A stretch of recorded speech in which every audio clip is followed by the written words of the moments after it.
In the next unit, that confusion is going to come. If you just go to the next unit, we will see that there is some explanation on that. Which day it is, which is this particular day, there is some explanation on that. But there is also some different opinions is there, that whether it is this day or that day, there are some different opinions also. The only way to actually to clarify all these things is to be with Brahma. Then we can know which day what he is doing. But we don't want to be with Brahma. Thank you. Sorry to disrupt the class. No, it's okay. It's important. Okay. Please read. But till now, Padma Kalpa discussion only is going on, right? No, this is a different kalpa now. Not Padma Kalpa. Just let us wait till next unit. Okay. You will see. We keep it there. Okay. Done.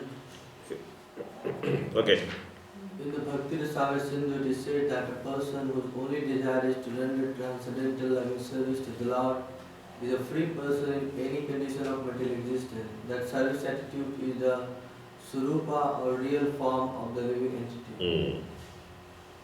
So, being in service of the Lord is the Swarupa of the living entity. Continue. Transcendental loving service is never to be compared to the forced service of the material world. In the material world, even if one is under the conception that he is no one's servant, he is still the servant of his senses, under the dictation of the material modes. In transcendental loving service, the servitor is as free as the Lord. The Lord is Swarat or fully independent, and the servant is also fully independent or Swarat in the spiritual atmosphere, because there is no forced service. The transcendental loving service is due to spontaneous love. This verse is also applicable to the Jnanis too. The Jnanis and the devotees are actually in agreement up to the point of liberation from material contamination. But whereas the Jnanis remain pacified on the platform of spiritual understanding, the devotees develop further spiritual advancement in loving service. Yeah. So, Prabhupada makes some very important points here, again, which is relevant to management-related principles. Prabhupada says that the transcendental loving service can never be compared to the forced service of the material world. In the material world, every service is forced. Because even though one may say, I like my job and things like that, but he is taking up that job because he is expecting something out of that job which will actually maintain his body or something like that. Okay. But devotional service, in devotional service, the Lord is independent, and the devotee also take up that service independently.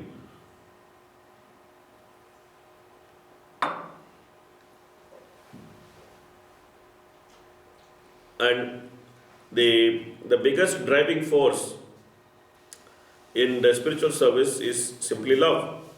At the stage of Vaidhi Bhakti, it is love for the spiritual master, and at the stage of Raga Bhakti, it is love for Krishna, which includes love for the spiritual master. But love is a bigger driving force than passion. In the material world, service or work is driven by passion. So therefore, in material world, everyone is advised to be passionate. They conduct many workshops also. How to be passionate about your job, how to be passionate about achieving what you want, and everything is about passion. But in Krishna consciousness, what is to be given up? Passion is to be given up. There are two motivations for service in Krishna consciousness. What is the first motivation? Pleasing the spiritual master. Within this pleasing the spiritual master, there are two motivations. My advancement. Yes. My gratification. No. We are talking about proper motivation. One motivation is sense of duty. Okay. Sense of duty. How that's motivation? Sense of duty is a motivation, no? I have given my word to the spiritual master that I will chant 16 rounds every day. So I have to chant 16 rounds every day. It's just sense of duty. It's a compulsion, right? Yeah. Sense of duty. This is my duty. I have taken upon myself a sense of duty. Okay. This is one motivation, and this sense of duty comes from mode of goodness. Okay. So one motivation in Krishna consciousness is mode of goodness, which is driven by sense of duty, self-purification, self-advancement. These are all mode of goodness. These are all coming from mode of goodness. Okay. More stronger than this is transcendental motivation. And that transcendental motivation is transcendental loving service. That one simply wants to do things to please the spiritual master. One simply wants to do things to please Krishna. So there, the motivation is simply love. So these two motivations, motivation in mode of goodness and transcendental motivation, are far more powerful than motivation by mode of passion.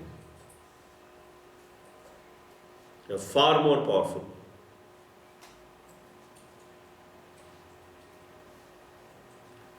What is the proof? The result. Hmm? The result. The result. The proof is all of you sitting here. This is the proof. From different parts of the world, coming and sitting in one village, in one obscure corner of India, geographically, and living in very austere condition, and then trying to study some book. What drives you to do that? Love. Love is very powerful. Okay, let's take a break. Hare Krishna, Krishna Krishna, Hare Hare, Hare Ram, Ram Ram, Ram Ram.